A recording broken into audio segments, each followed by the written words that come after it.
Hey guys, it's Dr. Morgan. Welcome back to astronomy class. I'm a little tired of recording videos in a little tiny room with a green screen and a PowerPoint presentation. So given the topic of today's lecture, I thought I'd come outside and look at this beautiful campus and talk about life on Earth and what it is about Earth that makes it suitable for life and what our thinking is about the universe more expansively, and whether we think life like life on Earth might be common or rare elsewhere in the universe, and how equipped we are at this point in time to answer that question. So it's a little bit sunny out today. I'm going to go where there's some shade and I actually can see my computer. But when we go out on a day like today, it's a hot day, but it's not as hot as Venus. It's not as hot as Mercury. The one thing we notice about the planet we live on is that the temperature is suitable for a few things. One, suitable for organic molecules to be bound together and not just broken apart by the heat. And two, that it's suitable for there to be liquid water, liquid H2O water on the surface of the planet. I'm going to come over here where this tree stump is. I'm going to set my computer down. We used to, when we talked about life in the universe, use this term to refer to planets as being in the habitable zone of a planetary system around a star. And what we mean by habitable zone, and you will still hear people use this term, is that this region around a star where you're not so hot that water boils and you're not so far away that water is always frozen. Where does the Earth sit in the sun's habitable zone? We are not in the inner part of the habitable zone because it is never hot enough on the surface of the Earth to boil water. Even when it gets 120, 130 degrees Fahrenheit, water still remains liquid. It does sometimes get cold enough on the Earth for water to freeze. It snows even here in Virginia sometimes in the winter. But the average temperature of the Earth is 60-some degrees Fahrenheit, and so we are right firmly in the middle of that region where it is always at least possible for liquid water to exist on the surface. Venus is too far inside that zone. Venus is never cool enough for water to be a liquid. Water will always be a vapor on Venus. Mars is a little bit outside that zone, or at least the very outer edge of that zone. We think that Mars once had liquid water on the surface, but it is now too cold. And the thing to realize there is that there's more than one factor at work here. It's not just where you are relative to the sun, it's your atmosphere. So the other thing we see when we look up in the Earth is this beautiful blue sky that comes from having an atmosphere with nitrogen and oxygen.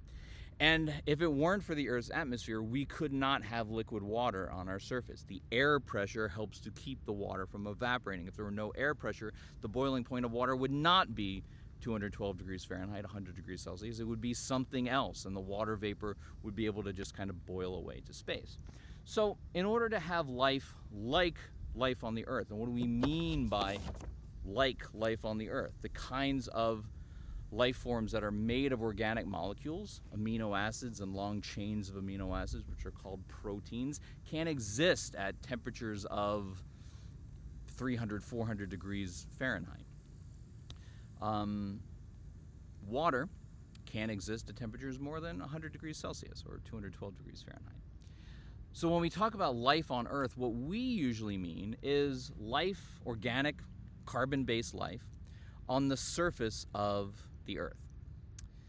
Now, for most of life's history, that's not what life was. For most of the history of life on Earth, or at least the first half of the history of life on Earth, life existed only in the oceans. So this raises a possibility of a planet that doesn't need to have an atmosphere like the Earth's. There are plenty of organisms on Earth that don't need oxygen, for example. You all probably had in some biology class in middle school a little assignment or a little conversation in class where you had to think about what does life need in order to exist. I'm sitting down on the ground there, so I have to change the angle of my camera. And you, as a middle schooler, probably came up with lists like water and oxygen. Now, we need oxygen to live, but not everything on the Earth needs oxygen to live. There are plenty of bacteria, for example, that are killed by oxygen.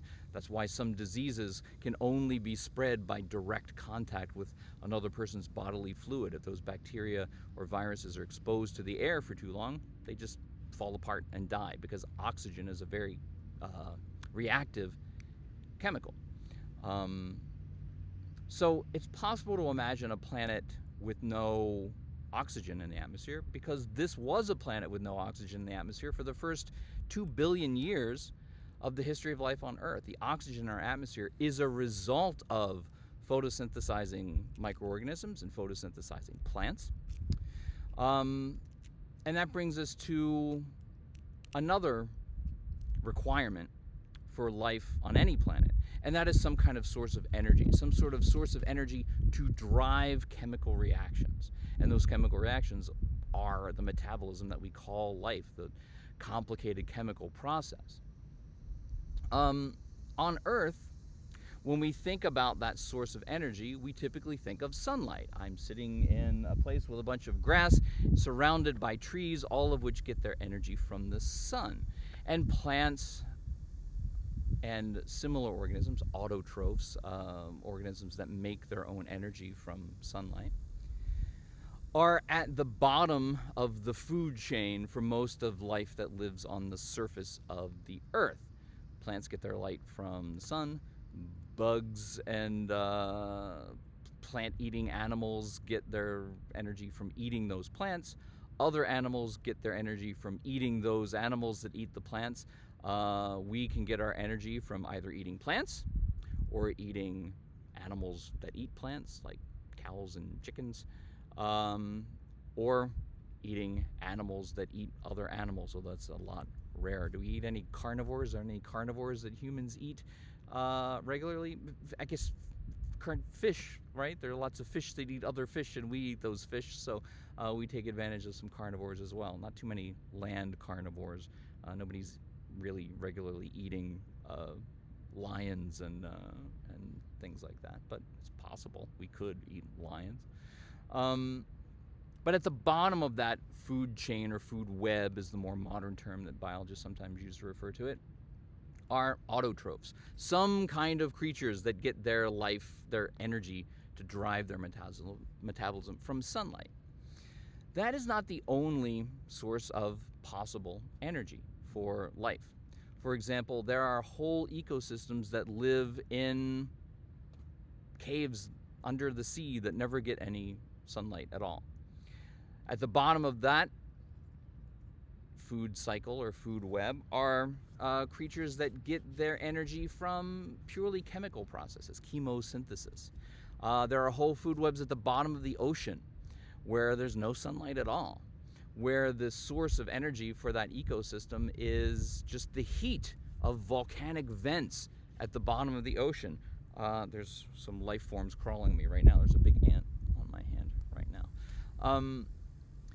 There are bacteria that live in these hydrothermal vents that get their energy from that heat. The heat of that volcanic vent drives the chemical reactions that are their metabolism. And there are other organisms like tube worms that feed off those bacteria, then other organisms that feed off those tube worms. And so we can imagine ecosystems that have nothing to do with sunlight, that the source of energy is something else.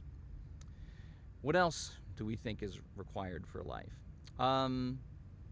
Water is often treated as a non-negotiable for life. And if you start thinking about, well, what we call the habitable zone was the place where you can have liquid water, right? Well, what does water do for us? When you drink water, that water doesn't have any calories in it. Your body isn't using that water for energy. What does your body use water for? What is water in a living organism? For the most part, water is just a chemical to keep the chemicals that you're made up of, the proteins and amino acids and lipids and whatnot, in a solution so that they can move around and interact with other chemicals. Your body carries nutrients and oxygen to your cells, and it couldn't do that if you were just a solid block of proteins with no ability for those molecules to move around. So all water really does to your body is keep a lot of it liquid and dissolved so that it can move around and so your molecules can interact with one another. So the metabolism that makes up your body can function in a liquid state. It's worth asking if other liquids could do that on another planet for other life forms that didn't evolve in a water ocean. Can we imagine life existing in a liquid other than water, for some other liquid to do the job that water does for us? So one of the things that we're faced with, and we should recognize early in this conversation about life and habitability, and I've said this a few times, is we have one example of life.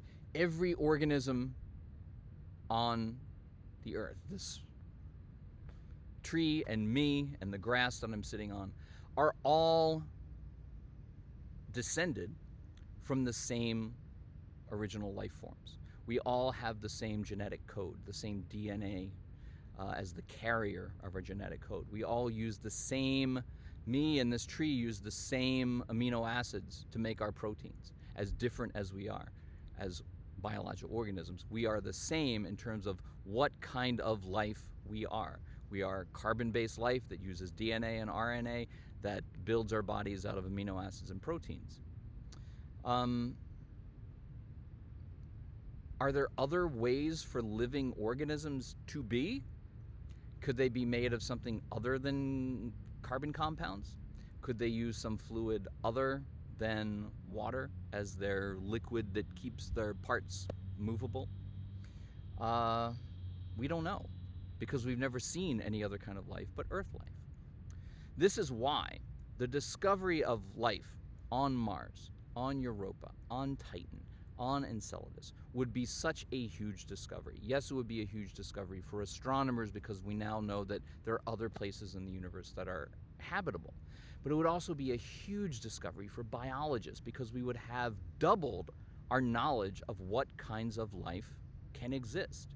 If we discovered life on Mars and it was based on a water environment as its solvent, it was based on amino acids and proteins, that would tell us something. That would tell us that the kind of life that we are made out of is a common way for things to be alive in the universe. If it was made of something completely different, changed of silicon atoms instead of carbon, say this won't work for Mars, but say we discovered life on Titan that lived in the methane and ethane lakes instead of a water ocean. That would tell us, hey, it's possible for things to live in an environment where methane is the liquid solvent, not water. So the question of habitability in the universe requires us to recognize our own prejudices as Earthlings. Might it be possible for organisms to live in places that are very different from the Earth? We've already started to broaden that understanding in the past 20 years or so. Nobody would have imagined in, say, 1970 that we'd be talking about possible life forms under the ice in liquid oceans or in Jovian moons like Europa or Enceladus. But nowadays, astronomers talk about that sort of thing very seriously. So what are the non-negotiables? We need a source of energy. That source of energy can be sunlight. It can be thermal heat from the inside of a planet. It can be from chemical reactions. But there needs to be some kind of energy driving the metabolic processes that we consider alive. There has to be some kind of liquid of some sort to keep the molecules of life able to interact with one another. It's impossible to imagine a solid rock being alive because the parts of a solid rock can't move around and interact with one another. It's impossible or very difficult to imagine a gaseous creature being alive because the atoms and molecules in a gas are too far apart to have meaningful chemical reactions. So our non-negotiables are some kind of liquid substance to live in and to incorporate into your living body, and some kind of source of energy. Well, that is a pretty broad set of conditions that we see in our solar system, on the Earth, in the past on Mars, currently possibly on Europa, very possibly under the surface of Ganymede, very likely on the surface of Titan, maybe under the surface of Enceladus, and maybe even we see cryovolcanoes even further out in the solar system, places like Triton and places like Charon. So these bare minimum conditions don't seem particularly rare. If in our little solar system alone we've discovered 5, 6, 7 objects in addition to the Earth that might have these qualities, then maybe, and it's a big maybe, the conditions for life are not that uncommon. Now, we've only just started discovering in the past 15, 20 years other planets around other stars, other planetary systems. And we don't know which ones have atmospheres, which ones have rocky versus icy surfaces until we examine them more directly. That will become more and more possible over the next, say, 2 decades. In the meantime, what can we do to answer the question of how common we expect life might be in the universe? And I'll give you one example of one way that scientists have tried to sort of wrestle with this question since the late 1960s. I'm going to change angles here because I'm super uncomfortable sitting on the ground in front of this tree stump. That's not a great camera angle, but I think I may be stuck with it. There's a kind of estimation process that scientists like to use, and physicists in particular love to use it. So much so that they've named this estimation process after a famous physicist. His name was Enrico Fermi. Enrico Fermi was an Italian physicist. He was instrumental in the development of quantum mechanics back in the 1920s and 30s, and he was also one of the scientists that worked on the American effort to build an atomic bomb during World War II. And he was one of the sort of theoretical scientists responsible for figuring out how much uranium you need to make a chain reaction and how much of a chain reaction you need to make an explosion that eventually led to the development of the atomic bombs that we used at the end of World War II on Hiroshima and Nagasaki. Fermi was famous around the office at the Manhattan Project as being the guy to go to if you wanted a quick estimate. How much heat will this much uranium give off? Fermi would grab a piece of paper and really, really quickly do an estimate. And this kind of estimation problem, this kind of quick estimate about how big do I think this number is, has come to be known as a Fermi problem. One of Fermi's most famous estimates was when they were testing the first atomic bomb in the desert in, I believe, New Mexico. Physicists didn't know much about the effects of radiation at the time. A lot of them just stood next to a truck and opened the truck door and just stood behind the glass so the ultraviolet light wouldn't burn them, and just watched this atomic bomb explode. You know, closed their eyes when it blew up, but then just stood there in the desert while the wind blew by from an atomic explosion a few miles away. And one of the things they wanted to see was, is the strength of the energy, the yield of this atomic bomb, what we predicted it would be? And so at one of these first tests, Fermi pulled a piece of paper out of his pocket and started tearing it into tiny, tiny pieces. And as the countdown began to blowing up the bomb, Fermi waited for the explosion, saw the flash, and then waited until the blast of wind came by, and then he dropped his little pieces of paper and watched how far they blew due to the wind from this atomic explosion. And from the distance, the strength of the wind, Fermi estimated how much energy was created in that blast just by the fact that the pieces of paper blew, say, 10 feet. And then worked backwards to figure out, all right, if there was that much energy in the wind, how much energy was there in the explosion? And he estimated the strength of the atomic bomb explosion from that little quick and dirty estimate to within 20% or so, and found that it was about however many kilotons those first tests were. So physicists call these estimation problems, these estimation methods, Fermi problems, after Enrico Fermi. I remember when I took my graduate qualifying exam, there were Fermi problems on my qualifying exam. The qualifying exam is an exam you take in graduate school when you're getting your master's or your PhD. And a lot of the sciences, there's a big test you have to take. The qualifying exam at William & Mary for the physics PhD was a 3-day exam. It had 16 questions on it. It lasted 16 hours, 4 hours on day 1, 8 hours on day 2, 4 hours on day 3. 4 blocks, 4 questions per block, 1 hour per question. And one of the blocks of questions was a bunch of Fermi problems, one of which I remember was to estimate the number of neutrinos passing through your body from the nuclear power plant located down in Surrey across the James River from William & Mary. I remember that very, very distinctly. One of the examples of a Fermi problem that's often given to kind of explain to students what the process of a Fermi problem looks like, because it's not just making a guess, it's actually making a bunch of little guesses and then sort of multiplying those little guesses together. And one is called the piano tuner problem. The piano tuner problem goes like this. Estimate how many piano tuners there are in whatever city you live in Richmond. Now it used to be estimate how many piano tuners will be in the Richmond phone book.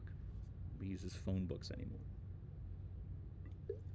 So now it would be, if you looked up Richmond piano tuners on Yelp, how many hits would you get for piano tuners in Richmond?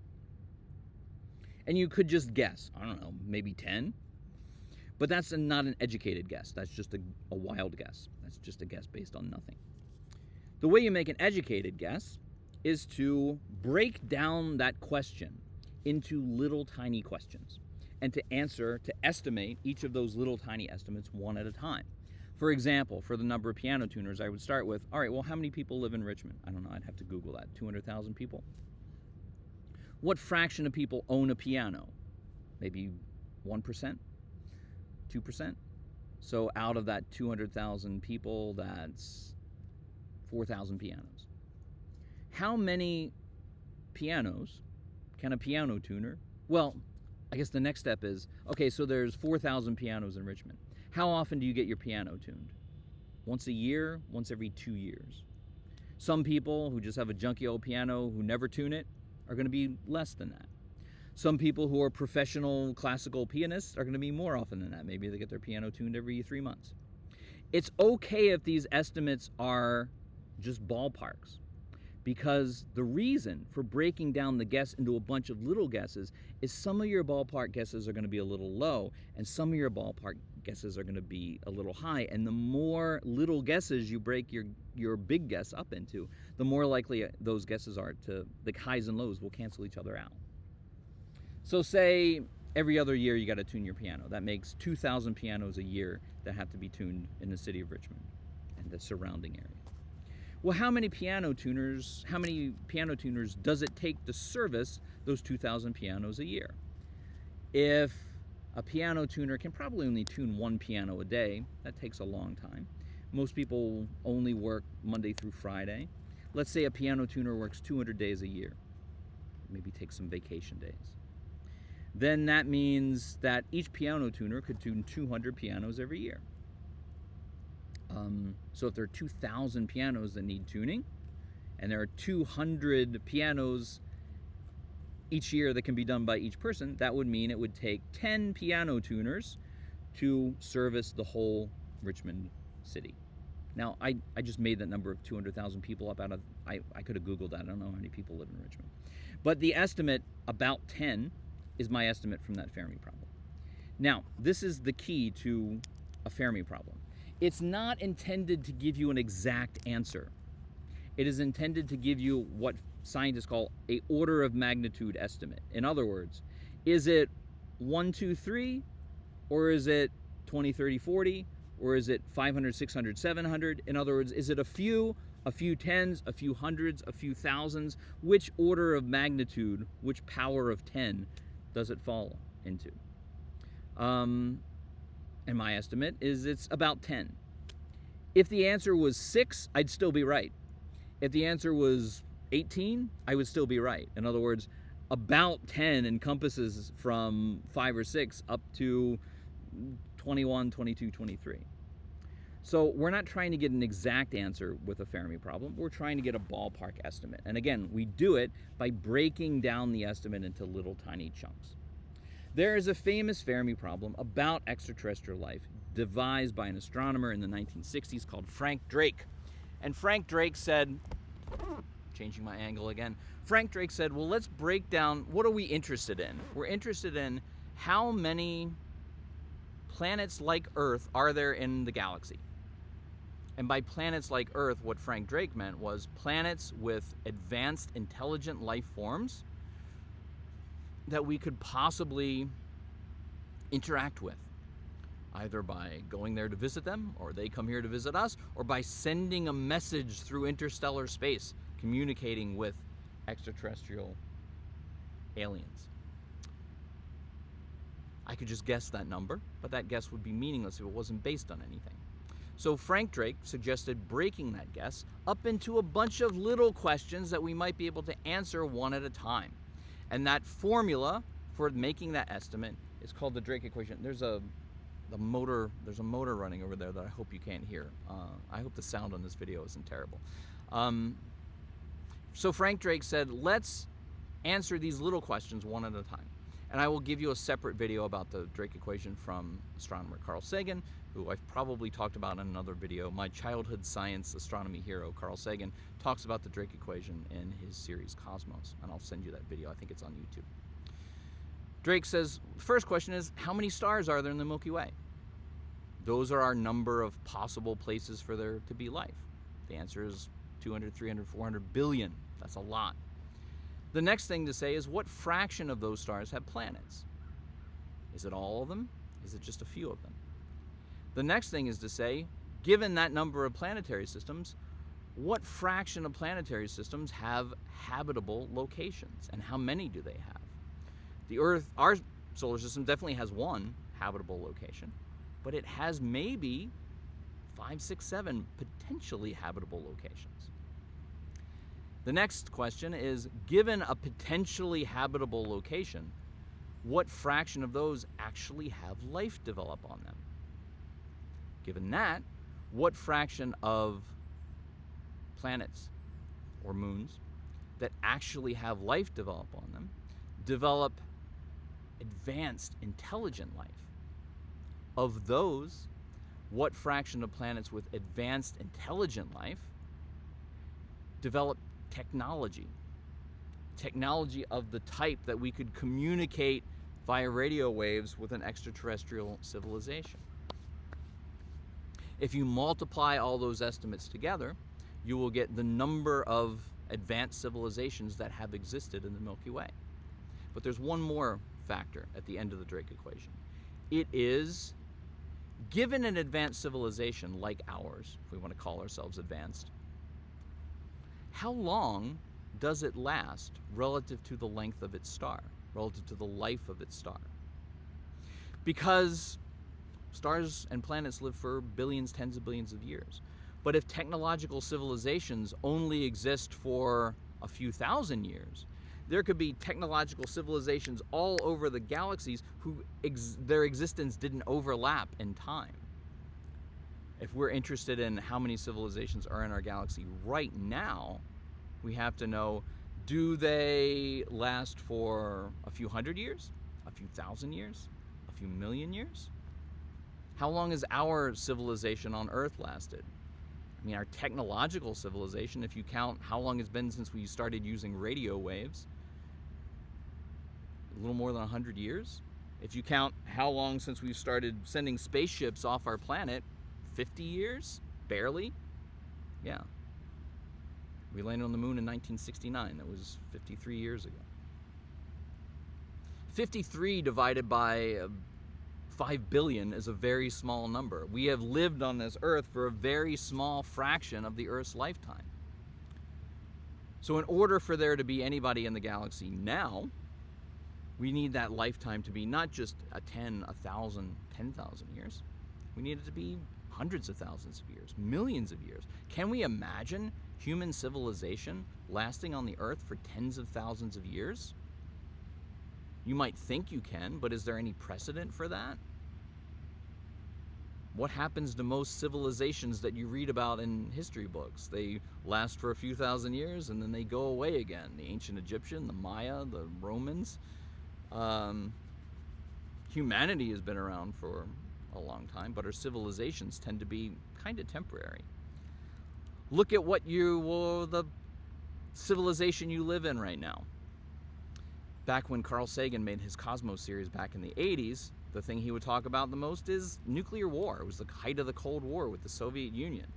And his argument was, look, we've had technology for barely 100 years, and now we're on the verge of just blowing each other up and sending humanity back to the Stone Age. People don't tend to worry about nuclear annihilation in 2020s the way we used to legitimately worry about it in the 1980s. But we do worry about climate change and global warming and global pandemics. Is it possible that within the next 100 years we will render the surface of the Earth uninhabitable due to climate change? Well, plants and bugs and little creatures like that will probably be okay. But can we imagine decimating the human food supply and human supply of drinkable water to the point where we are no longer an advanced technological civilization anymore? We can imagine it.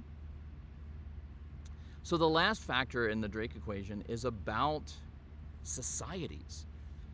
Can societies persist for tens of thousands or hundreds of thousands of years? Do they, in general, figure out how to live in harmony with their planet and last for millions of years? Or do they, in general, either blow each other up or destroy their planet and so they're gone after 1,000 years or so? We obviously can't answer this question. And this is a major criticism of the Drake equation. The Drake equation starts out sounding scientific. Oh, how many stars are there? How many planets are there? How rare are habitable planets? But very quickly turns into just guesses. Guesses that are just as much of a guess as how many alien civilizations are there. That's a valid criticism of the Drake equation. But I think the Drake equation is useful from a teaching standpoint in framing the question of extraterrestrial life and framing the question in terms of questions that are potentially answerable. Look, 20 years ago, if I asked the question, how common are planets around other stars, there would have been no scientific answer to that question. We were just guessing. Now, after Kepler and TESS and our ability to discover exoplanets around other stars, that question is answered. Most main sequence sun-type stars seem to have planetary systems. 20 years ago, if we'd asked the question, how common are habitable environments in a planetary system, we would have said, I don't know, Earth is one. Are there any others? Well, now we can answer that question and say, it looks like there might be a lot of different ways for a planetary surface and subsurface to be habitable. So maybe habitable environments, if we broaden our definition of habitability, are pretty common. So by breaking the question down into little tiny bite-sized chunks, we can at least have a picture of the types of questions we need to ask ourselves. Now, if you ask 10 different astronomers for their estimates for these different factors in the Drake equation, you will get 10 completely different answers. Dr. Sagan, in his video, is pretty optimistic about the first 6 or 7 terms in the Drake equation, and very pessimistic about the last term, how long do civilizations last before destroying themselves. It would probably be instructive for you guys to see Carl Sagan answer this question, and then to see me answer this question. For me to just pull out a piece of paper and give my estimates for all of these factors in the Drake equation. So maybe I'll do that in a separate video. I could have brought a piece of paper out here with me to do that right now, but I didn't. So we will only talk a little bit more about the question in the abstract, how the next term in the Drake equation. We've talked about how many stars are in the Milky Way. We talked about what it takes for a planetary system to be habitable. The next thing we'll talk a little bit about is how common do we think the processes that lead to life might be in the universe. Now, I used to teach a whole class on this. I used to teach a whole astronomy class. Then instead of being astronomy and cosmology, the whole class was astrobiology, and talking about this question of how common do we think the processes that we call life might be in the universe. We don't have a whole semester to talk about that. We only have a week or so to talk about that. So I will give a few little videos on this topic. And the first thing we want to talk about is just what is life and how did it get started on Earth? Do we understand how Earth went from being a planet with just rocks and an ocean and an atmosphere to a planet with rocks, an ocean, an atmosphere, and life? How did that happen? We don't really know, but we have some ideas about what the path towards the origin of life looked like on Earth. The other thing we will talk a little bit about is just how diverse are the environments that organisms live on in our planet? What are the limits, the kind of extremes that life can exist on Earth? What's the hottest place? What's the coldest place? What's the driest place that organisms can live? Because if we can find organisms on Earth living in environments that are similar to the environments we see on Mars or Europa or Ganymede or Titan, that might, again, broaden our idea of what's possible.